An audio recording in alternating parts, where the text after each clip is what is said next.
On today's show, we catch up on past guests. Michael disrespects me a lot, and I think there's a lot of bridges been burned. But did they take Joe's advice? The problems we've had with Michael over the last 6 years, I think that's where Shelby has sort of slipped a little bit because he's had centre of attention. You need to get your bedtime routine down. She's going to push back and give you resistance. Shelby.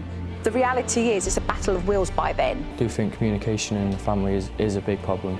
They don't like to speak about the situations that's going on. He knows he messed up, he knows he's screwed up. You know you've made decisions you shouldn't have, but this is time to move on. He won't hit me, but he'll hit Nat. Don't hit me. And I've got to the point with him now that I don't go anywhere. It's just too stressful. Don't tell me! You can't respond to the temper tantrums by shouting. You'll say to me, I get too emotional. I can't help it. They're my babies. You do not understand how it makes me feel. He's a little boy and he's looking to the pair of you to be consistent with the discipline that you give him and to be able to follow through on that.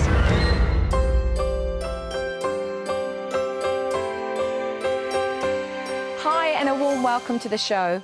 Today we're looking back at the families I've helped and finding out how they got on since I last met them. The Shepherd family contacted me for help with their 10-year-old daughter Shelby and their grown-up son Michael. Mum Marie was worried that Shelby was following in the footsteps of her big brother Michael. Take a look at this. I'm Marie. I've got Shelby, she's 10, and then there's my husband, Darren. But I've got a bit of a problem with my 10-year-old daughter Shelby. She's acting really spoiled. What do you do on a Friday? Get your uniform on. She's being obnoxious. Not my fault I haven't found it. She's becoming in charge. It's time to bed, take your skates off. No. Now she controls the house. All off. Then you can play and do what you want to do. Shelby. Everything that Shelby wants to do, Shelby does. Come on, get your skates off, time for bed, please. Now, she's disobedient. She won't do as she's told.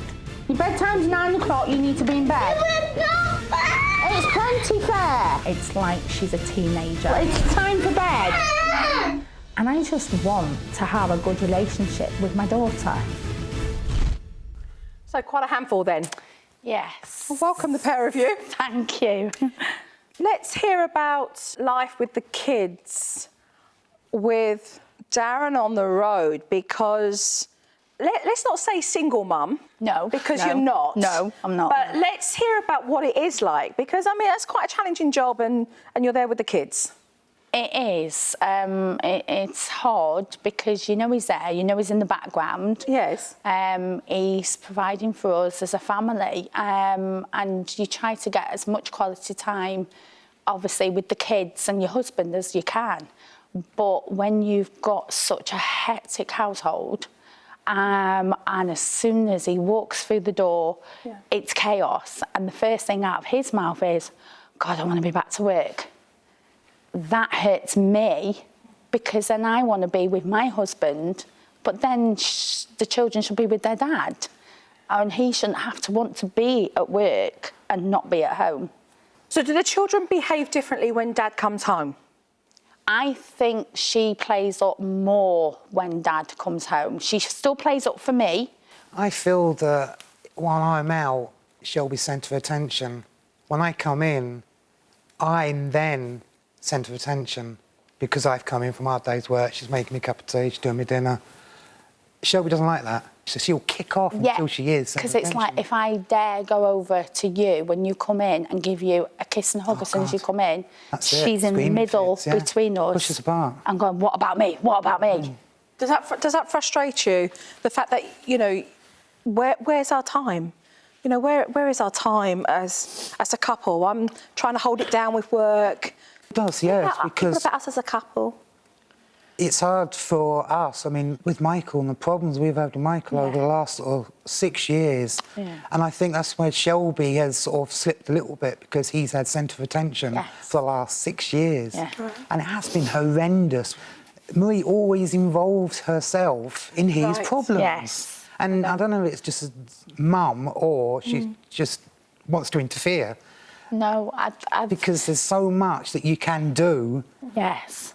to not get involved in his life. But Let him roll with his life. It's hard because even though he's caused a lot of those problems, I see him.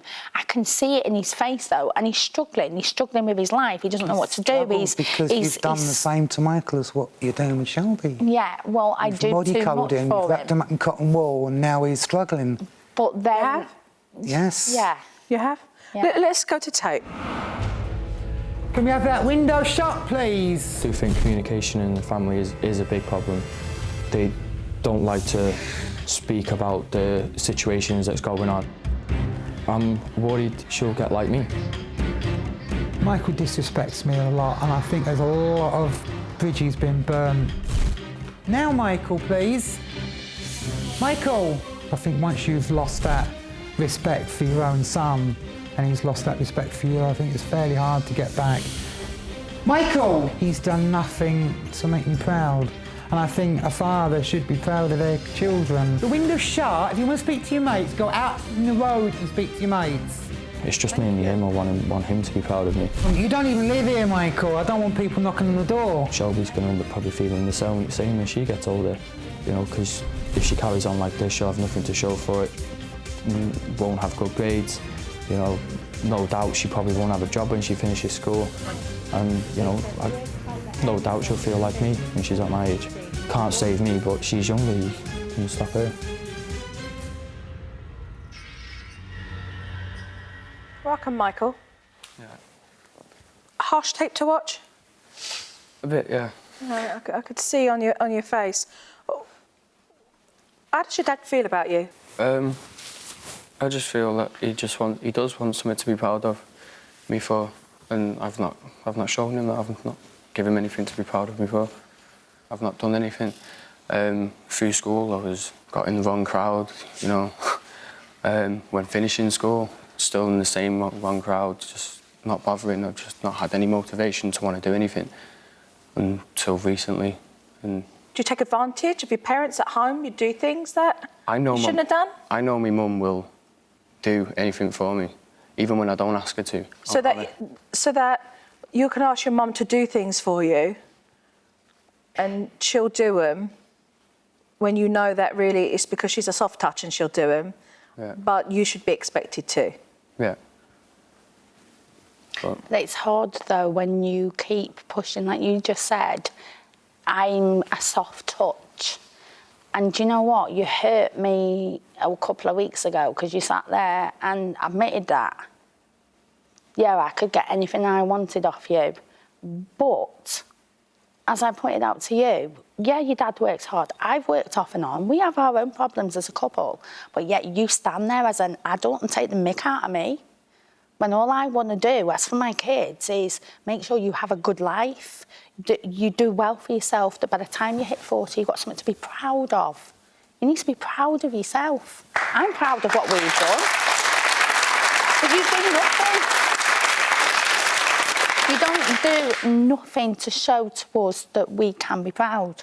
You know, as an adult, that you push the boundaries and you were never taught. Because more for you that you continue to validate that he can take the mickey out of you every day and get what he wants. More for you.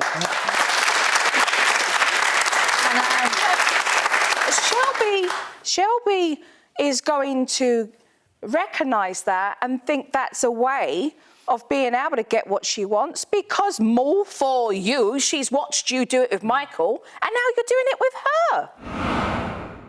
Why don't you join me after the break to find out what happened when I asked Michael and his dad Darren to listen and start talking to each other. See you soon.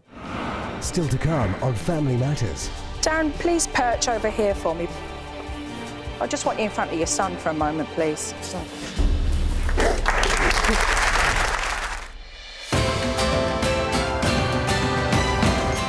Welcome back. Today I'm going to update you on the progress of some of the families I've helped on the show. Before the break, we were looking back at the Shepherd family who were having problems with their little girl Shelby and adult son Michael. Let's take a look now at what happened when I asked Darren to sit down with his son Michael and listen to some home truths. Take a look at this. Hi, nice to meet you. How are you? I'm Joe. How are you? Fine. Good. How long is Dad away? When he's driving, does he stay away like just during the day, or does he go away for a couple of days? He stays, like, he drives and then sometimes he comes back really late. Right. After tea. Okay. And then do you get to speak to Daddy when he's on the road? No. No. So you just see him when he comes home?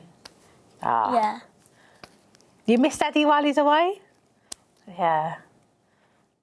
Mummy and Daddy have come here because they wanted to talk to me, because they said that sometimes you get really angry and you get upset about things, and they wanted to make that better.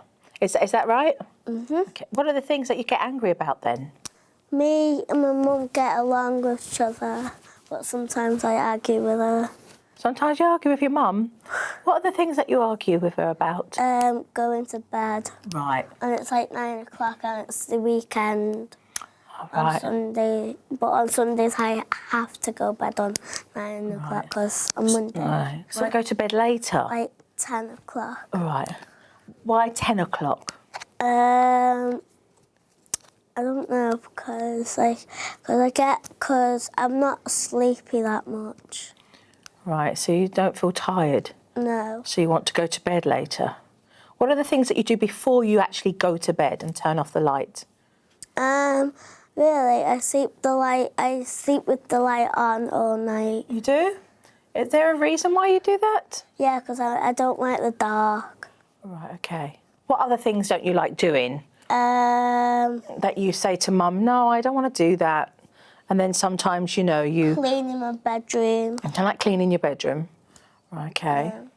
What about if we said that every Thursday you had to tidy your room, but then you do have to put your clothes away every day? What about if we said that for an idea? It's just I've got nowhere to put my clothes. You've got nowhere to put them, and that makes it difficult maybe then. Yeah. Of where you're going to put them. So we might have to have a good organisational day. Okay? Mm-hmm. All right then, I'll go and talk to Mum. Look after Snowy. Bye, love.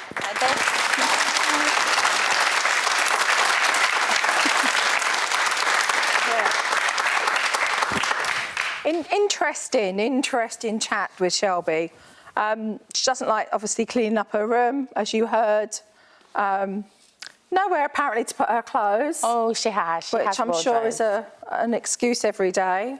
Yes. She's certainly going to bed too late. I mean, there's no two ways about that. And she spoke to me about, feeling tired when she wakes up in the morning.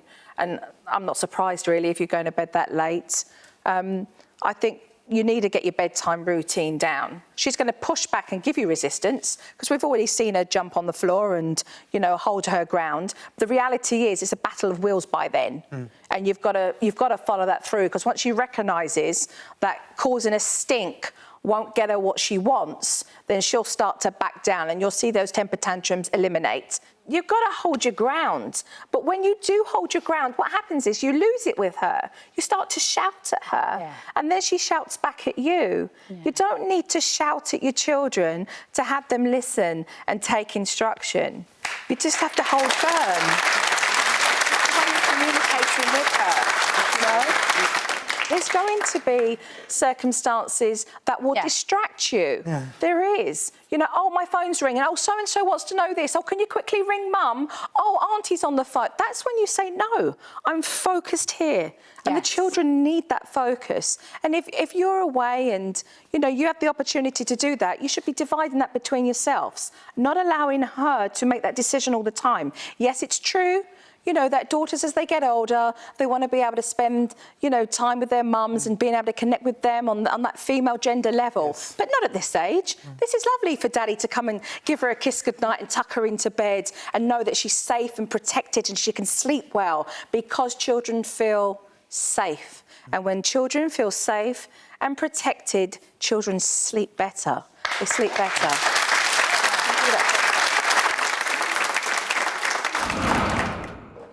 Come on, get your skates off, time for bed, please. Now.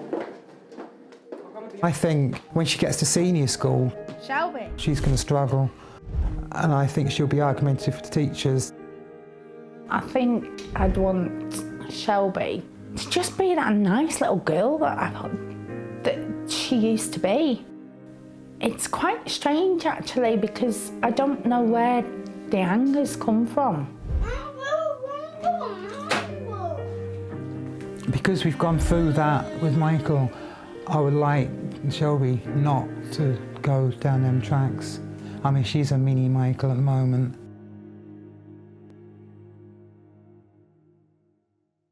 The fears obviously come from the trouble with Michael and, you know, how you manage that situation, if we're being really realistic here.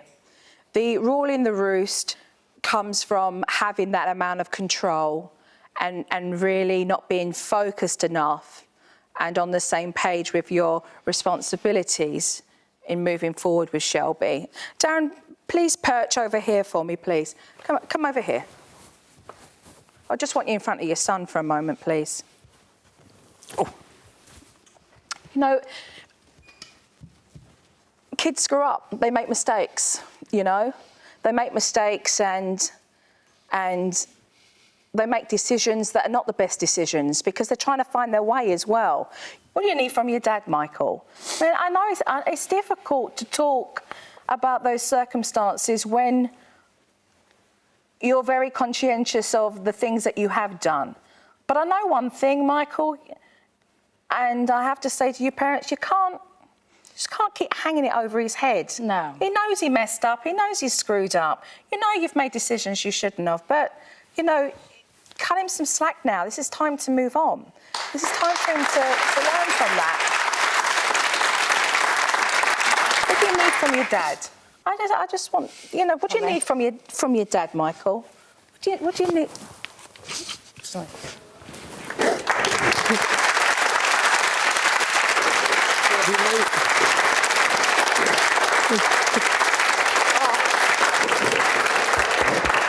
Look at that. I've waited so many years for that. I just want him to be proud of me. I am. It's just... What do you see in Michael? What do you see in... You see that he's lost, but what is it that you notice about this young man that he has potential? What is it that you see when you look deep enough? Intelligence. Tell him. Tell Michael. He's intelligent. You're intelligent. Mum told you you're intelligent. You're an intelligent lad. Use it. What do you hope for him? What are your aspirations for him? I want him to do... Tell Michael, don't tell me. I want you to do what I've always told you to do. Do what you want to do. It's your life, you make it. But not what you're doing now. What you do, what your future holds, is up here. And you've got to have the will to do what you want to do. Whether it be a road sweeper, whether it be a solicitor, or whatever. In here is what you want to do. No one else is going to manipulate you into doing what you don't want to do. So can I say from here that Michael, you know, just swim around those thoughts about what you feel you might want to get into, what you might want to do, because being able to do that will allow you then to have those conversations with your dad so that he can give you support in knowing, you know, how you can get that help. You know what I mean? Like, you want to be able to lean on your parents to guide you, to be able to give you that help, you know? I mean, over the last couple of months, I've been very interested in going into the army and everything. Is there a reason why you want to join the army? Yeah, because of the lifestyle that I live. And I have to say, I feel like choosing the army is because you want to escape from the relationships that you were in and the bad company you were in. Do you know how you do that, Michael? You step outside the box. You find yourself a career, a trade that just curious about and interested. And you know what? You work hard with your parents' guidance, yeah, and you stay on that road because that's what takes you away from your past. That's what allows you to then move forward. These armies escape.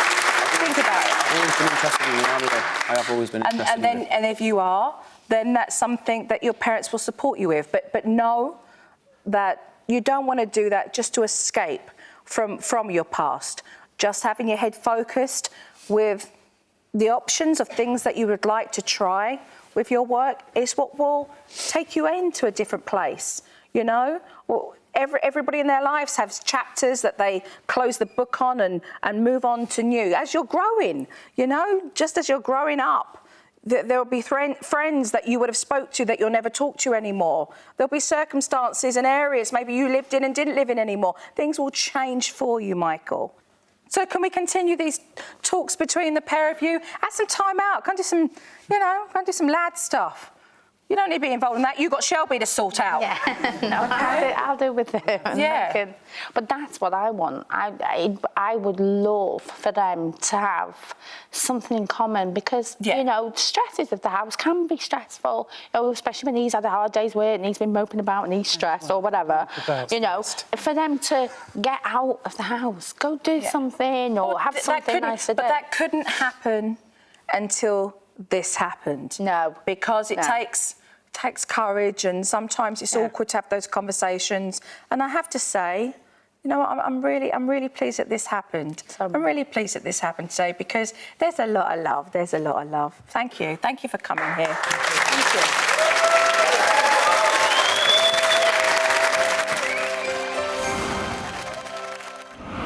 It's time for bed. Take your skates off. Come on, get your skates off. Time for bed, please. Now. It's time for bed. Your bedtime's 9 o'clock. You need to be in bed. But it's not fair! It's plenty fair. It's working. We're resolving issues quickly. She goes to bed. We had a little incident, but, you know, we resolved it. She went straight to sleep and we were happy last night. Yeah. You're going to go and come and get your pyjamas on now? Yes. Yes? Mm-hmm. Come on then. You and Michael had your moment with Joe. Sorry. And I think since then, I think it's actually shown how difficult it is to have a relationship with Michael. And I think I've noticed that with myself. That, yeah. It is a work in progress with Michael, and I think that we could bond if he's started behaving. Another day, done? Yes. Oh well, she's getting there, isn't she? She's getting there. She's getting there. It's what? It's quiet. It's quiet. Yippee! See you morning, Dad. Good night, Shelby. See you tomorrow.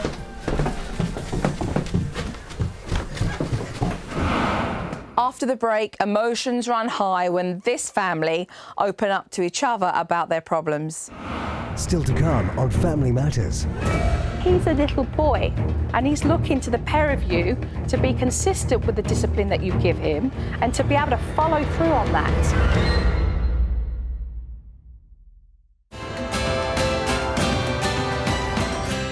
Welcome back and thank you for joining me today while I revisit some of the families I've had the pleasure of meeting on the show.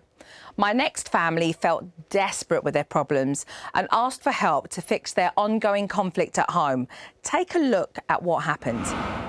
Natalie and I have been together 15 years and we had Killian just after we got married. So he's coming up to 6 and then we got Caleb who is just turned 3. So stressed with it all, especially when I'm at home and I've got to do things and every 5 minutes they're fighting and they're arguing. He can have an outburst, cause an argument, he'll storm off. You know, slamming doors, he likes to do that. when he was younger, he broke 3 tellies, so you don't want him to go around Nanny and Grandad's house and the fear of him breaking another telly because he's had an eruption and thrown a toy at the TV screen and smashed the TV screen. It's in the back of your mind, so you're a bit cautious of where he is and who he's talking to, and you know, if he's with a cousin who's smaller, you do worry he might hurt them. When he was at nursery, I would be called in at the end of every session and to say that Killian had been hitting other children or pushing or kicking or biting. He has an argument with a teacher at school or a child, he'll hit somebody. He's been suspended once for a week for hitting a teacher. It makes me feel, especially with Killian, it makes me feel useless. It makes me feel that I've failed. That I've failed as a mother. Welcome, Natalie, Rob. Emotional watching that, to say the least. Very.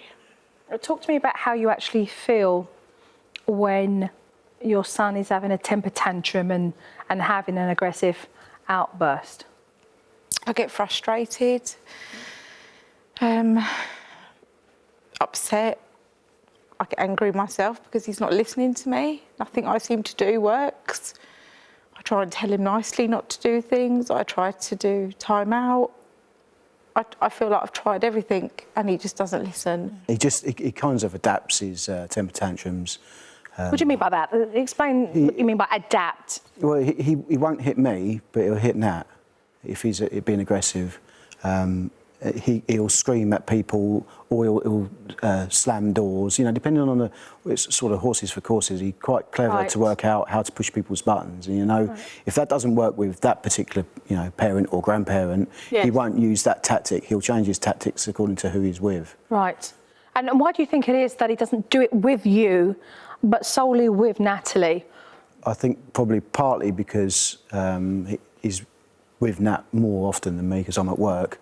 So I think he can push her buttons. He knows he can push her buttons a bit easier than he can me. How do you react to that?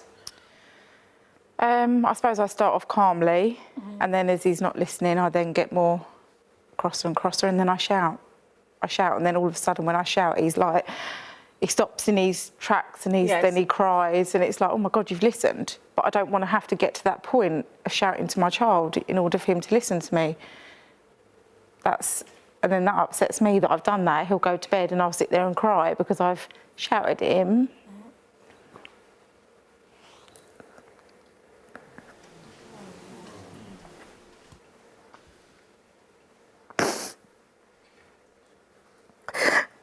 And you feel, keep pushing through.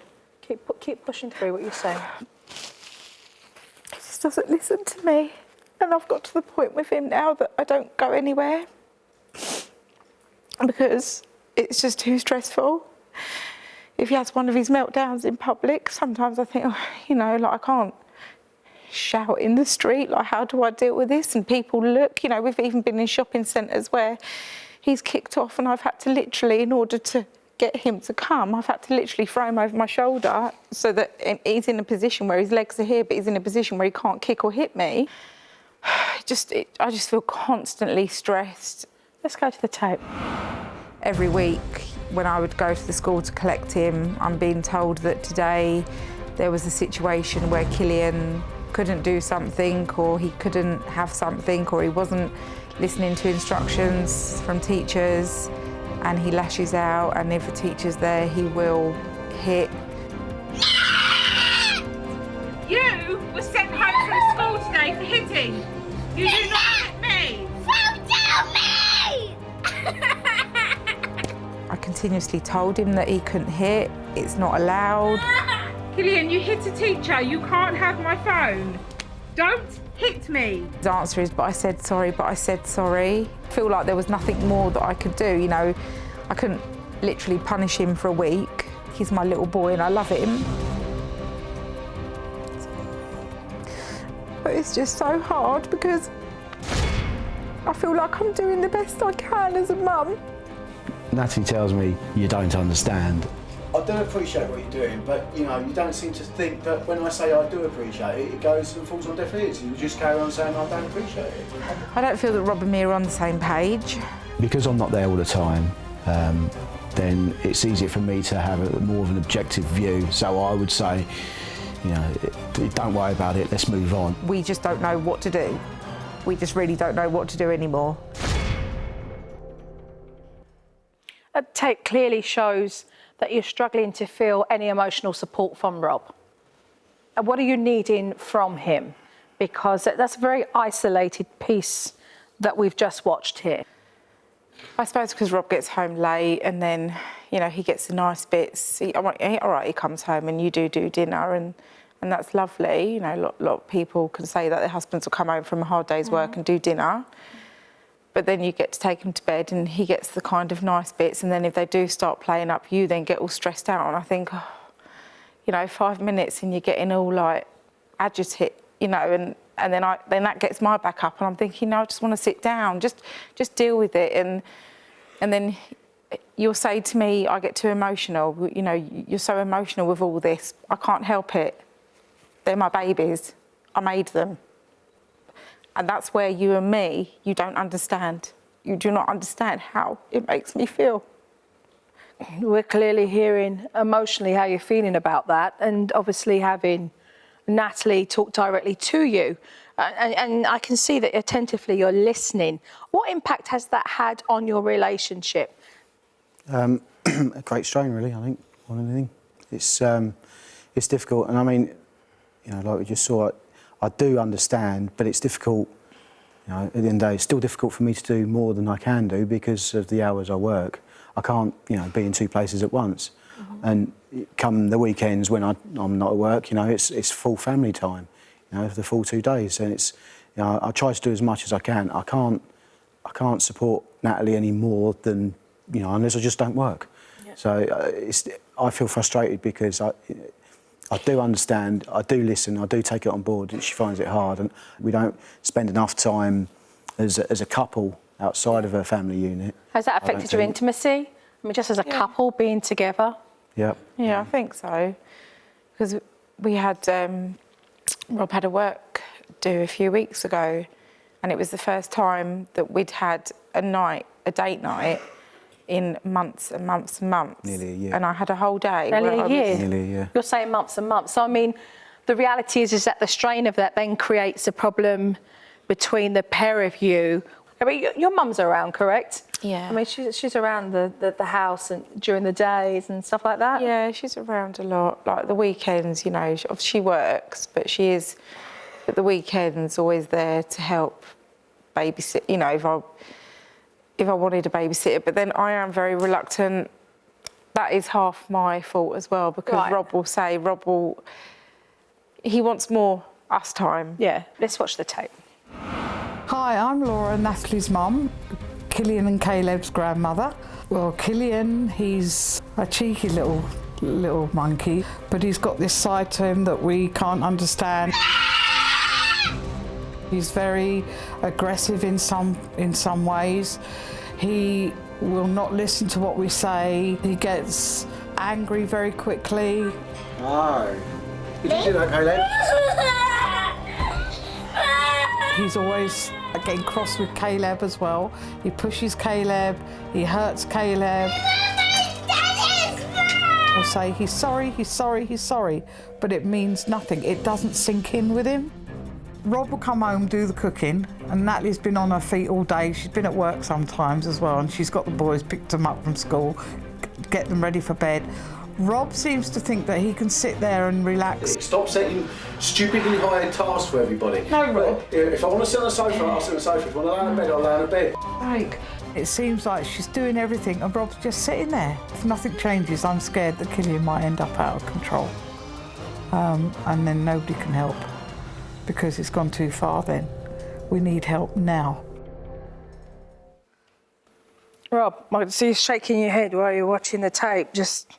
Because I totally disagree with that. You don't disagree? I disagree. I do not come home and sit there and do nothing. Laura, pleasure to meet you. Yeah, pleasure to meet you. Rob's just gone straight in there with what he disagrees about what we've just seen.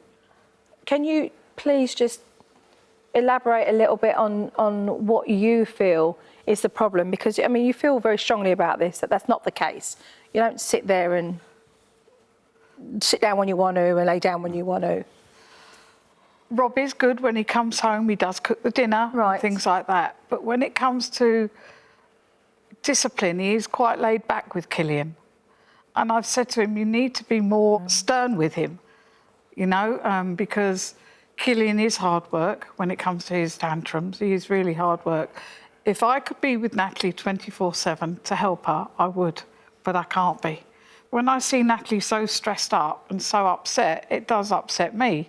And I can't just get my coat and come and see her and help her because I'm too far away, you know. And I know Rob does a lot. He does. I'm not saying he doesn't do anything, but I think he needs to be a little bit more stronger when it comes to the discipline of Killian, you know. Would that be true to be said? No. Are there times that you don't feel you're strong enough? I feel I'm more stronger than Natalie. I think more of an issue would be that Natalie has more difficulty disciplining Killian. Right. For example, would be that he doesn't hit me. Right. Where he would hit Natalie. After the break, we get to see what happened when the family returned home. Did they follow my advice? Still to come on Family Matters. When you're out in public, he knows. He has you round his little finger. You want people to be looking and saying, she's taking care of that child's temper tantrum, and she's handling it. And she's handling it. Welcome back. Every family that calls up wants help with fixing their family dilemmas, but do they always want to hear the truth? Let's find out what happened when this family heard what I had to say about their situation. Do you think that Killian knows when he's misbehaving? Does he ultimately know when he's... He does? You're all in agreement with that? Yeah, definitely. He knows when he's playing up? Yeah. He knows when he's being defiant? Yeah. And he's so... The thing is, he's so strong-willed and very, very defiant. Let's take a look at the tape, because I had a chance to meet Killian today. Hi, Killian. Hiya. What are you playing? Dragons. Hi, dragons. I'm Jojo, pleased to meet you. You shake my hand. You playing dragons? Yeah.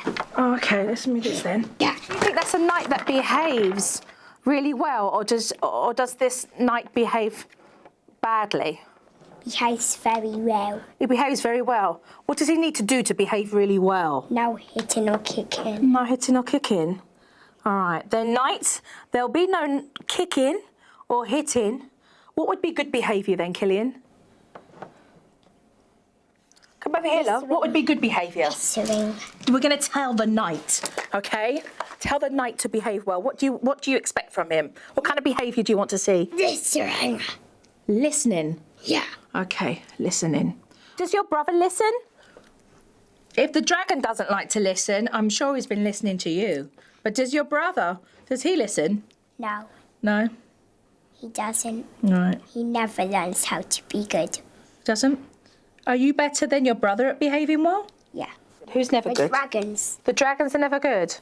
But how do you think that makes the knights feel if the dragons misbehave? How do you think they feel? Angry. They feel angry? Yeah. I think they would be very angry. I'm going to go and talk to your mummy and daddy, OK? Okay. Will you look after my knight? Yeah. Thank you. See you later. See you later. Shake my hand then. So pleased to meet you. See you later. Nice to meet you. See you later. Bye. Go.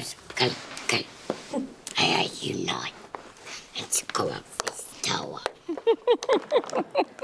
He wasn't short of having a word to say there, was he? No. That's for sure. He's an incredibly intelligent boy. He really is. What I notice from talking to him is that he doesn't sustain any kind of eye contact with you.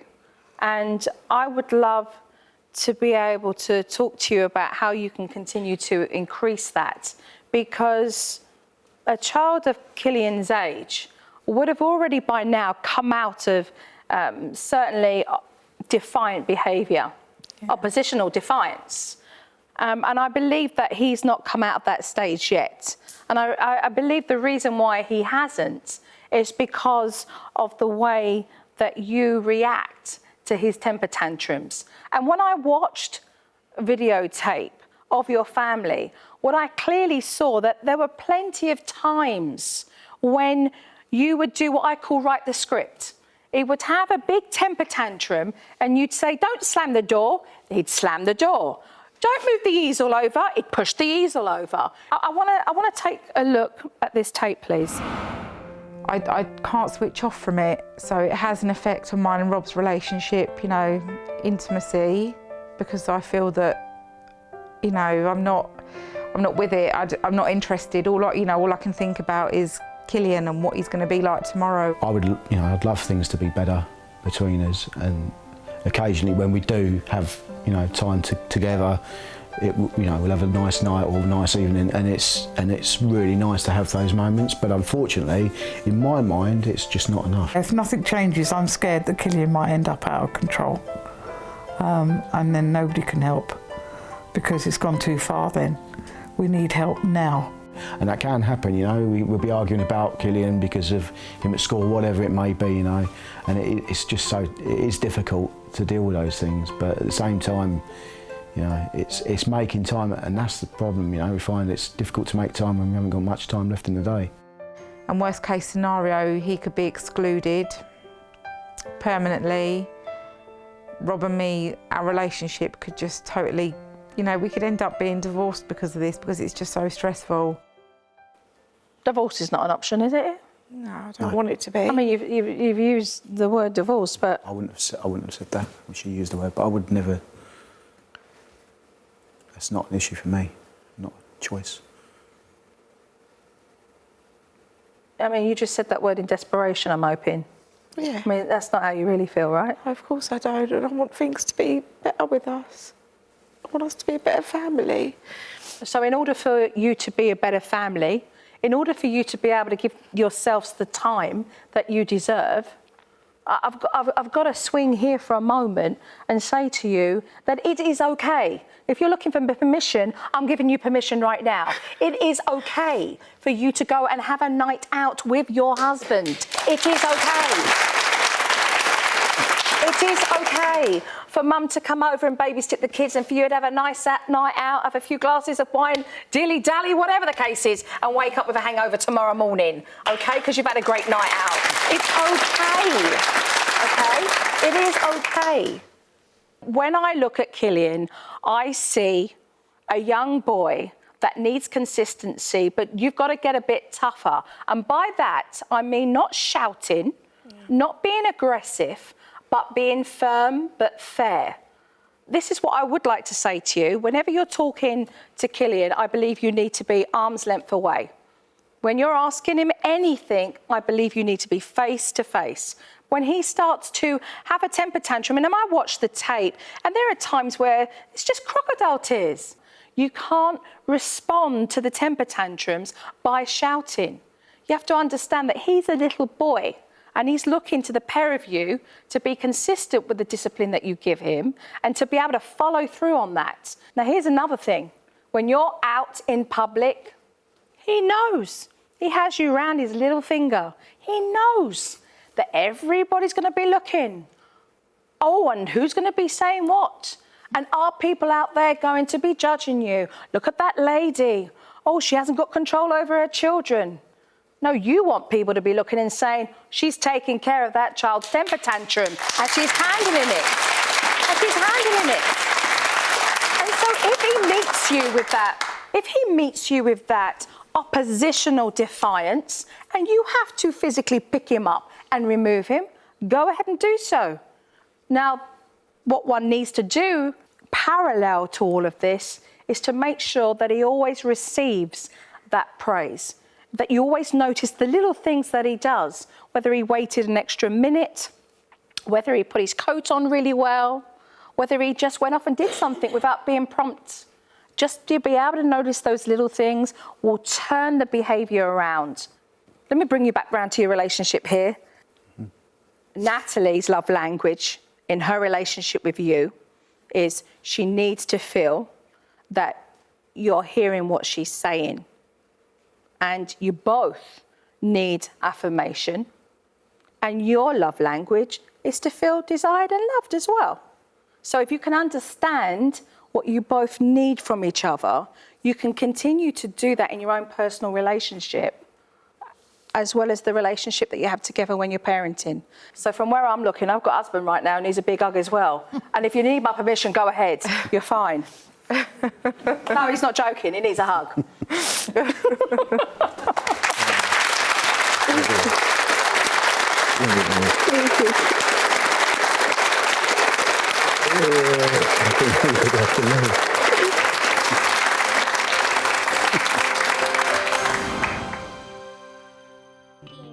I'd say as a whole, family units, life now is a lot better on a whole. It's still work in progress, we're still getting there, but you know, it's a case of now we're much more optimistic now. The glass is half full. I need to tell you something. I love you. Yes, and I love you too, but I still need to tell. When Killian has like a temper tantrum, we just ignore him now, don't we? We don't react. Killian, look at Mummy when I'm talking. No, keep your feet down and look at me. Stop the being silly, weekend on the please. show, Joe told us to respond to behaviour, not react to behaviour. You know, don't write the script. That's helped, isn't it? Yeah. Well, I'd say I'm happier. I'd like to think Natalie's happier. And I feel a lot happier, and I think obviously when you and me are happy, the boys know that, and the boys are happy. I'm definitely like pleased that we took the opportunity and come onto the show. It was just fantastic, really, for us. Oh yeah, and look, who's that? With all family issues, it takes a lot of hard work and commitment to fix the problems. However, it has been amazing to see that today's families are all moving forward in the right direction. Thanks for watching. Take care and goodbye. Thanks for watching Nurture. Make sure you subscribe for more modern parenting.